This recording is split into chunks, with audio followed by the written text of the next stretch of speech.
বিসমিল্লাহির রহমানির রহিম। আমরা আমাদের খামারের কাজ শুরু করেছি, দেখতে পারতেছেন। তো আমাদের কাজ করতেছে হচ্ছে আমাদের নূর ভাই।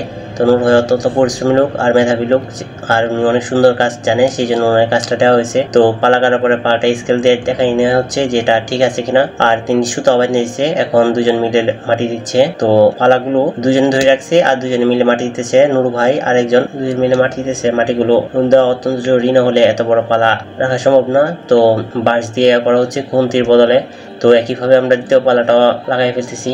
আমাদের খামারে তিনজন মিলে আলগা দিচ্ছে। পালাটা অত্যন্ত ভারী, আপনারা হয়তো বুঝতে পারছেন না, পালাটা অনেক ভারী। তো এই খামারে যিনি মালিক উজ্জ্বল ভাই, উনি পালাগুলো অনেক শক্তিশালী করে বানিয়েছে, এই কারণে এত শক্ত পালাগুলো আর এত ওজন। তো এখন নুরু ভাই এটা সেন্টারিং করতেছে।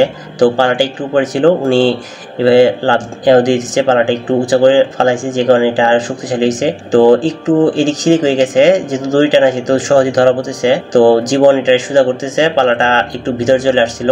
তো সেম ভাবে আবার মাটি দেওয়া হচ্ছে, নুরু ভাই পাশ দিয়ে মাটিগুলো লেভেল করে দিতেছে যাতে পালা গুড়িটা শক্ত হয়। তো সবাই মিলে চেষ্টা করতেছে, তো আমরাও আছি এর মধ্যে। তো প্রচুর রোদ ভাই, প্রচুর রোদ। বৃষ্টি হওয়ার পরে যে রোদটা উঠে, এখানে সেই রোদটা উঠছে। তো প্রচুর রোদ, মাথা ফাটানো রোদ। দেখেন একজন কি পরিমাণে ঘামছে, এরপরও কাজ করে যেতেছে।